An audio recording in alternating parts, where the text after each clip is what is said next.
Hello and welcome to Quality Counts, Optimising Health Outcomes with Functional Mushrooms. I'm Lee Carroll, Chief Medical Herbalist at Real Mushrooms. Quality is without doubt the most important topic. It also happens to be the most nerdy, the most complex, and the most challenging to get the right message across and cut through the misinformation. So it can't be done as sound bites. We need a decent amount of time together for me to explain to you the nuances and the complexities. So this is the first in a number of videos that I'll be producing this year on this topic of quality. So to set the scene and to create some context, let's talk about the tradition that supports the modern use of functional mushrooms. So functional mushrooms, someone just didn't wake up one day and say, hey, it'd be great to take this mushroom for our health. What we do in this modern world, both in the consumer world and also in the practitioner world, is based on in many cases a very long and rich tradition. You know, the use of reishi can be recorded at least 4,000 years ago. So what we're doing today is guided by that very rich and very significant history. And it's supported in a modern world by the clinical practice, and then the clinical practice advances that tradition. We learn new things based on the contemporary practice of it. And practitioners communicate, we've got communities, we have conferences, associations, and that helps build and promulgate that knowledge. And then there's a whole bunch of researchers around the world that do all different types of nerdy research. So biomedical researchers might be interested in particular constituents. It might be ergothioneine, it might be the ganideric acids in reishi, and they look at what effects those molecules might have in vitro and in animal models, for example. And then that spills over into clinical trials, which validate that traditional knowledge. And then researchers also look at the use of mushrooms in populations. So populations can be studied over periods of 20 years, and associations and observations can be made about the health of those populations. So that informs us about the value of things like ergothioneine, for example, or just the consumption of mushroom, any mushroom, supports cognitive function throughout time. So when we wrap all of this together, we've got a very coherent system which is kind of self-correcting. And one of the reasons that I'm working with Real Mushrooms is because they honour this approach. I like to call it evidence-based therapy, where we honour the tradition, we're guided by science and we're informed by clinical practice. And then you as the consumer can be confident that you're going to get the very best product that will do what the labelling says it will do. So once we begin the discussion around quality, there's a number of areas that we need to tick off, and I'm going to be using the example of reishi. So reishi from Real Mushrooms is available in these capsules or as the powder. I really like this powder. I have a hot tea with it. I like a cup a day. I have a half a teaspoon. I love the really strong, bitter taste, which is a sign of the quality of that particular product. So raw material, so the actual mushroom, is the most important starting point for a high quality product that's both effective and safe. So we've got to make sure that we have the correct species and the correct variety. The right part of the mushroom is used.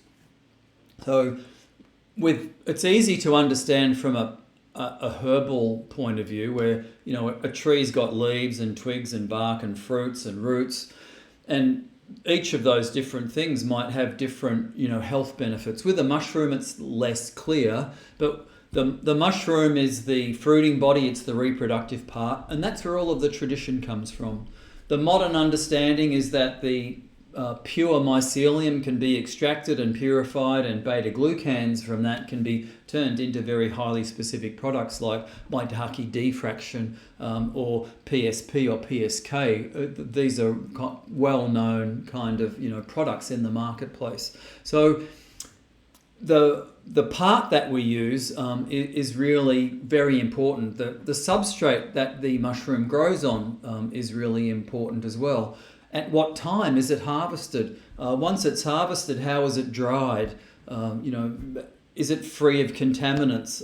Is it ethically and sustainably produced? So when it comes to focusing on the raw material, all of those things become really important. Once we've got a high quality raw material, it needs to be extracted and processed. So are the right solvents being used? Are the right temperatures being used? Are the right times being used? And is the final product, going to be, analysed and characterised for the active and functional constituents which should be there. So in the case of reishi, the triterpenes and the beta-glucans are the key things, that drive that. And then the finished product, the finished products have to be tested as well, because a manufacturer needs to, you have someone put that dried extract, like into the pouch or into the capsule. So each finished product needs to be tested to ensure that, the standards are being met. And this is where quality control and testing comes in. So there's various tests that need to be employed. So, with raw materials and with the extracts and with the finished products, there's a megazyme test, which is currently the gold standard for measuring beta-glucans. Real Mushrooms uses NMR from a research point of view to help guide an understanding. NMR is a very highly sophisticated and technical and incredibly accurate way of counting basically the atoms in a molecule and characterizing what that molecule is, and it can identify and count the quantities as well. But HPTLC, high performance liquid chromatography, and HPLC, liquid chromatography, are also being used. But you can't test quality into a product. If you're doing quality control testing, you can't test every bottle, to make sure that it's right, because you'd have nothing to sell, right?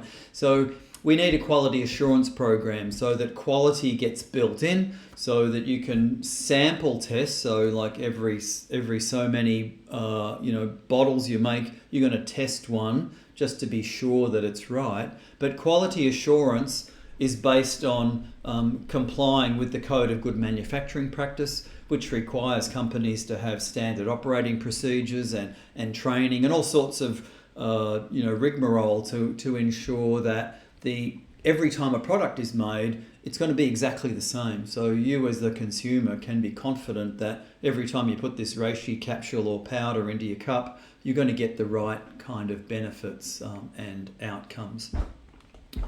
So let's begin the discussion by talking, about reishi, and then over time I'll introduce other mushrooms to give, a different take, because not every mushroom's the same.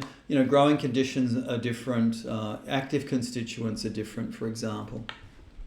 Reishi is a great example. It's probably the most important of all the mushrooms. It's got the richest, longest history. It's not called the mushroom of immortality for nothing. And it's got some very unique characteristics which allow me to highlight the quality attributes, very elegantly. And my Chinese pronunciation is quite woeful. So the reishi grows in the Zhejiang region and other regions in China. And reishi is a forest-dwelling mushroom. It grows on the forest floor, on dead roots and dead parts of trees, like in the ground. So tree falls over, then a reishi mushroom is going to pop up.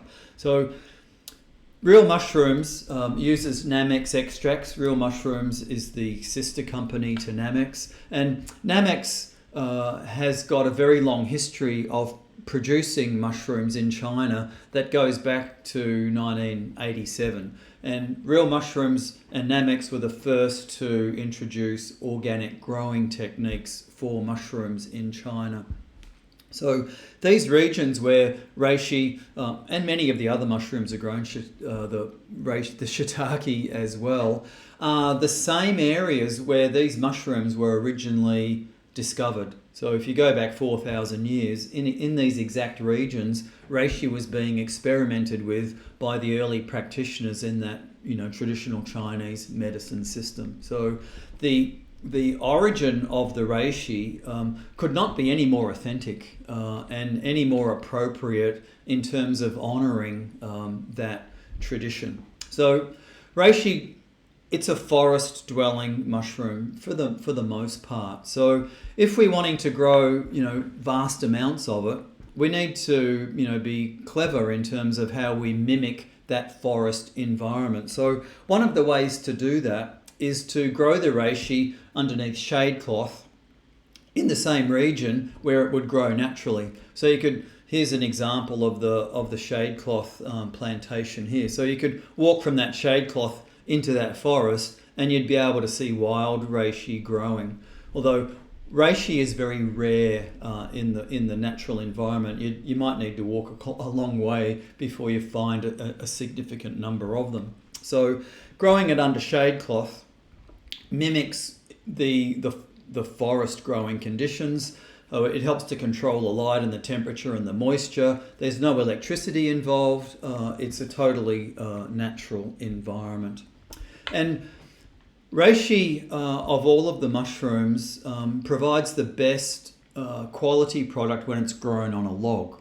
And the reason for that is that reishi takes the sap and the lignans, from the various woods that it grows on, and it converts those molecules into the triterpenes that make reishi bitter and are the signature molecules, for its quality and also its activity.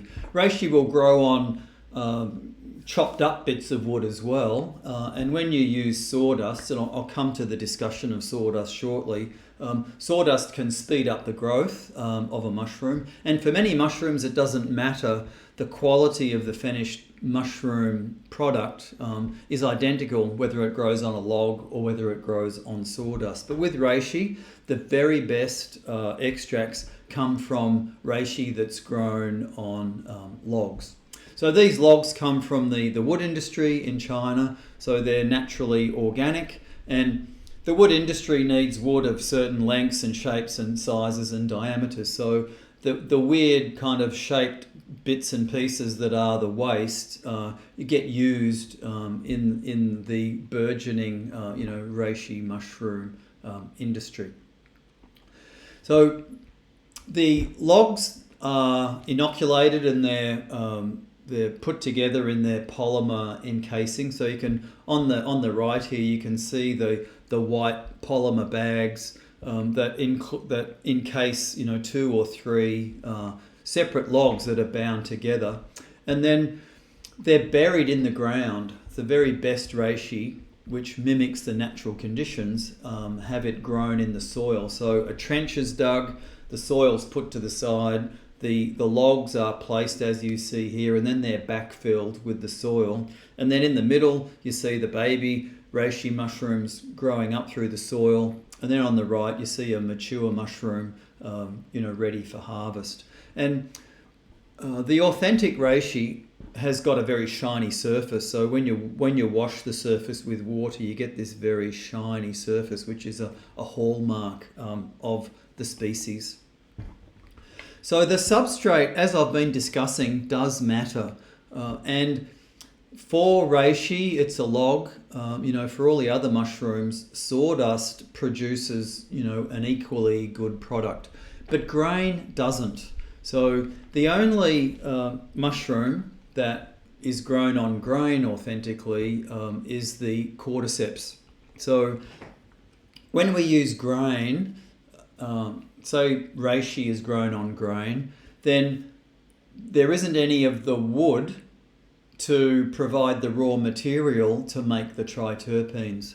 So reishi relies on the lignin in the wood, which is a polymer which gives wood its strength and its resilience, and those polymers are made up of phenolic molecules. So the mycelium of the reishi mushroom digests those lignin molecules, and then it uses them as a raw material to enzymatically convert into the triterpenes. And the reason for a log is that you've got much more control over the ratio of bark and wood in the finished product, and I think that's a key kind of determinant. So if you grow reishi on grain, so brown rice or sorghum or oats, it doesn't have any of those lignin molecules, so the reishi mycelium doesn't have access to any of the chemistry to make the triterpenes and put them into the mushroom. And in the mushroom, the triterpenes play a protective role of repelling herbivores and repelling insects and protecting the mushroom from UV light, for example. So a reishi mushroom that's grown on a grain is not an authentic reishi mushroom. It doesn't have the chemistry, and it doesn't honour any of that tradition. The other mushroom that can't grow on sawdust or a dead tree or grain is chaga. And chaga is a very similar story to the reishi. Chaga needs the sap from the birch tree, and quality chaga can only be selected from a birch tree because it needs the birch tree chemistry to make the active constituents or the functional constituents in the chaga extract. So inositol and some of the other more curious aspects of the chemistry of chaga can only come from that birch tree when it's living, and they get access to the sap. And a birch tree is a traditional medicine in and of its own right, and it's used as an immune supporting preparation. So chaga must come from a living tree. So if you're getting chaga from a source that's grown on grain, it doesn't have any of the constituents that make chaga what it is, and it's a in that case or sense, it's a fraudulent type of product. So if we look at all of the chemistry in mushrooms, there's quite a lot of stuff in a mushroom which makes it, functionally biologically active. We focus on beta-glucans because that's the signature molecule. That's where almost all of the research is directed in terms of understanding how a mushroom does what it does. So beta-glucans need to be characterized. And as I said earlier, the megazyme test is the primary test for that. It's currently the gold standard. Some people say that it's not verified and approved as a way of avoiding using it as a test because their products don't contain beta-glucans. But it's what scientists use. It's currently the state of the art. It's clearly not perfect, but there's a process of continuous improvement in the development of this testing. So as we go through time, more and more accurate and better tests will be developed. And Real Mushrooms is pioneering the use of nuclear magnetic resonance testing, NMR for short, and that's kind of like a very sophisticated way of kind of calculating the atoms in a molecule, and it can identify a molecule and it can calculate how many of them there are. So it's a very exciting but very technical and complicated area to work in. Ergothioneine, one of my favourite mushroom molecules, fantastic benefits associated with that. The high-performance liquid chromatography can be used to assess that. And then many of the mushrooms have got their own secondary metabolites. So I've been talking about reishi and its ganideric acids, but we've got lion's mane and hericinones, we've got chaga and the inositol and the other triterpenes that I mentioned. And each of the mushrooms, to a greater or lesser extent, have got their own kind of curious chemistry. And HPTLC, which I'll discuss in a minute, high performance thin layer chromatography, is a tool that gets used at the entry into the manufacturing processes to ensure that the material that's being used is authentic. And then once it's proven to be authentic, it can then have more expensive testing applied to it to make sure that it's got the right levels of beta-glucans, got the right level of ganideric acids, for example. And then the other one that gets a lot of attention, and Real Mushrooms has got a couple of dedicated products, is around the conversion of ergosterol in a mushroom into vitamin D2 using UV light. So vitamin D2 can be tested using high-performance liquid chromatography as well. But A mushroom is a complex entity, and we can't get caught up in thinking that there's just one thing that makes it work. Clearly, there's a lot of research around purified beta-glucan extracts, but when we're working with mushrooms from a traditional point of view, the traditional water ethanol extracts encompass all of these constituents. And as a practicing medical herbalist of 35 years, I'm very deeply vested in honouring the traditions of the natural world. And my view is that it's the complexity of a natural product which helps to drive its unique efficacy and safety. So I mentioned HPTLC, high performance liquid chromatography, earlier, and it's a way of separating out the constituents so that you can visualize them and look at them. Chromatography in the chemistry sense describes the art of separation. So what you're looking at here is none of the beta-glucans or polysaccharides.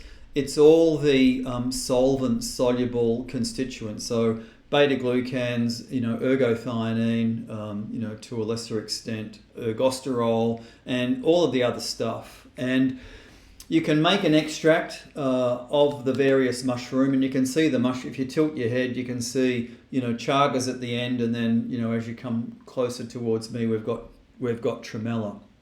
And you can see that each mushroom's got its own fingerprint. So you put a little bit of extract in the bottom of the tank. You sit this, what you're looking at is actually a glass slide that's been sprayed with some silica, and then you put the extract at the bottom, and the tank's got a little bit of solvent in it, and then the solvent rises up and it brings with it all of the active constituents, and then they filter out according to their molecular weight and their affinity to the solvent in the background. So you get these very elegant fingerprints which highlight the complexity of each mushroom and give us an idea of, if you could compare, one mushroom with another, you can get an idea of how good quality it is. So this is a very important entry point into the process.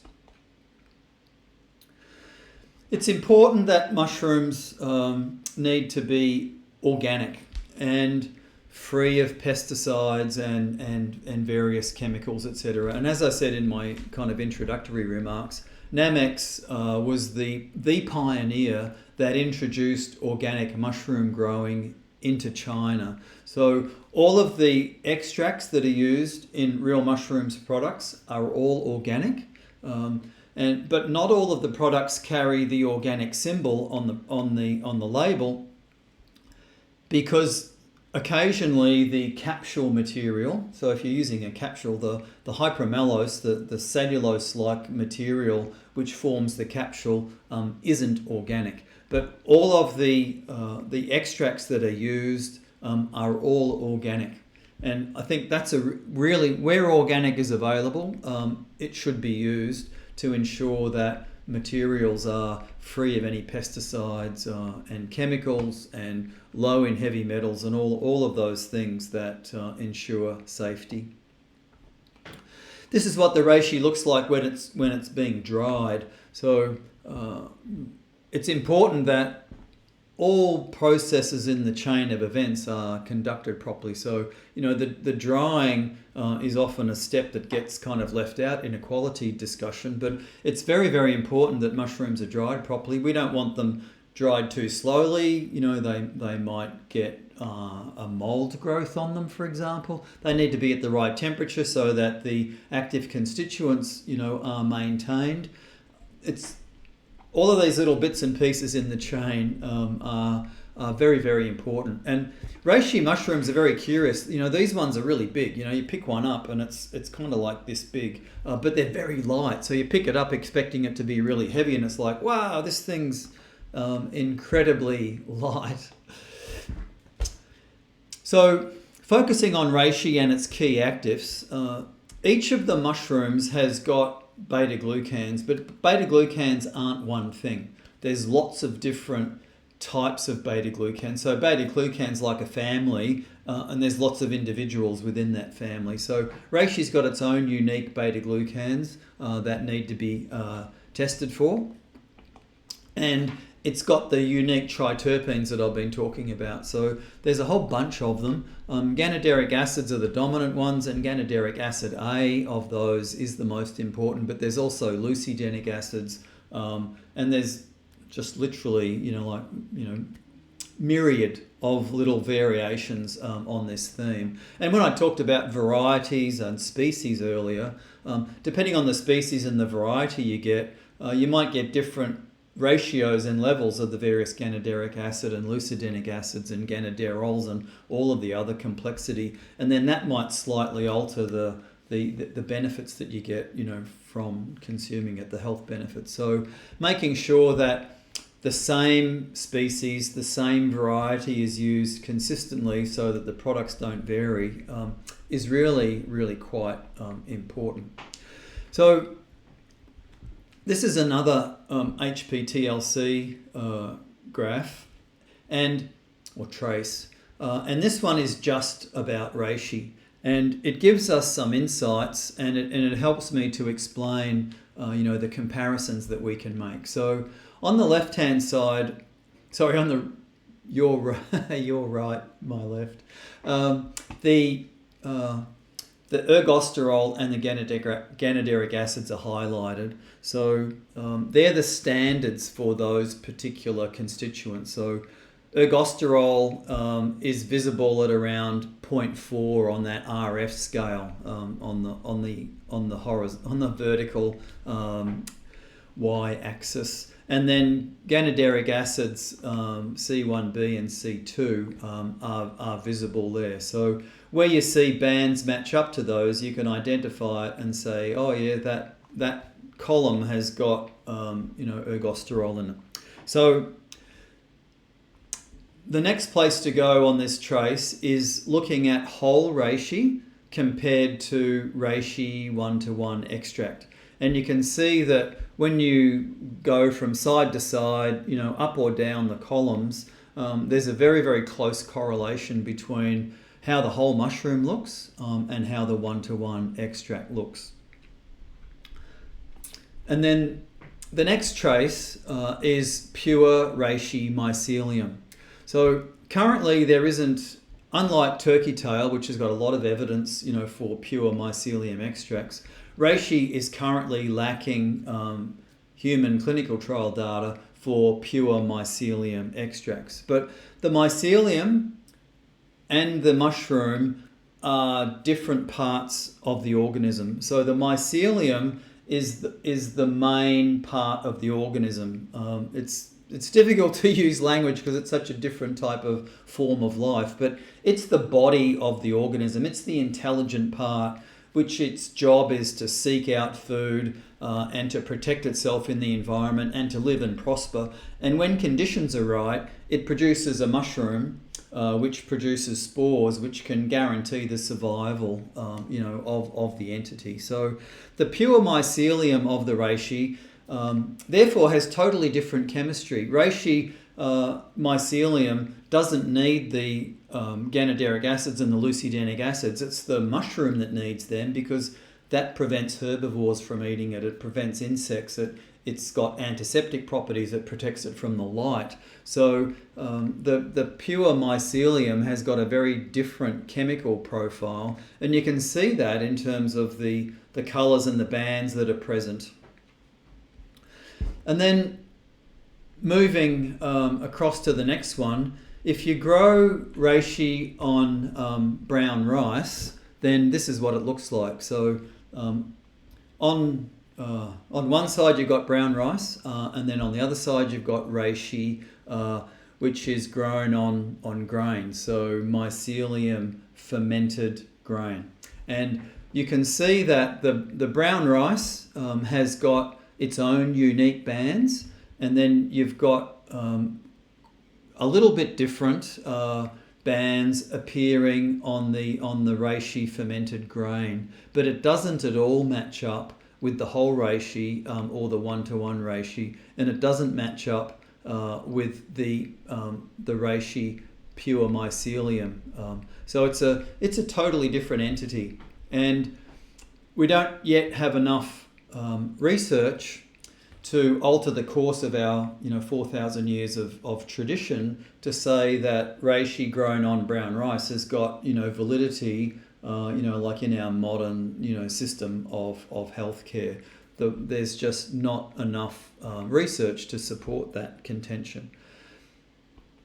Reishi is also available when it's fermented on oats, and oats is a legitimate herbal medicine in and of its own right. I use it in clinic.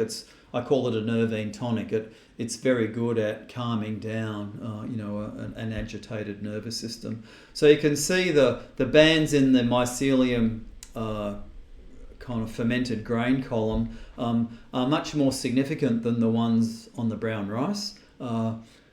And there's a little bit of similarity with the pure mycelium, but not enough to make it equal. But it's not at all similar to the reishi 1-to-1 or the whole reishi.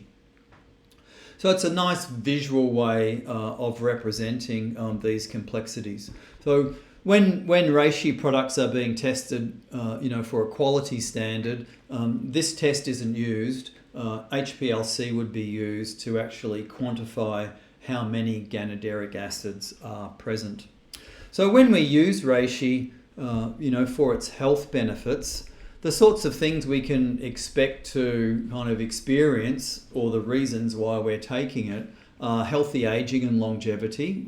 As I said, it's not called the mushroom of immortality for nothing. It supports our immune system, supports our cardiovascular system. It offers quite significant liver support. In some cases, it's quite profound in terms of its role in supporting nervous system function. And it plays a very important role in bowel flora, supporting the bowel flora as a prebiotic. So the ganideric acids and the beta glucans get modified and consumed by the bowel flora.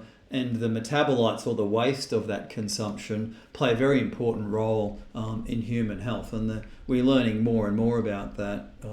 Every year there's a burgeoning amount of research supporting that. So if we want to rely on these health outcomes that are generated from the long tradition that I've talked about, and in some cases the modern understanding of the research and how that has advanced our understanding of reishi, then we need to use a product which honours that tradition, which is a mushroom, which is extracted appropriately with water and ethanol to make sure that we get access to as much of the ganideric acids as possible, and then deliver it in an effective dose or an effective serving size, and recommend it for the right length of time so that we can enjoy the benefits that we know we should get when we're using reishi from a traditional point of view. So Real Mushrooms honours these traditions, it honours the modern science, and it backs it up with putting the appropriate information on the label. So here you can see that the label panel has got a guaranteed amount of beta glucans, and it's got a guaranteed amount of triterpenes. So when you're assessing, which products to purchase, you need to ask some of these questions that I've been raising with you today. Is it made according to the tradition? Are the compounds that are in that product, measured and verifiable? Are they going to be the same each time?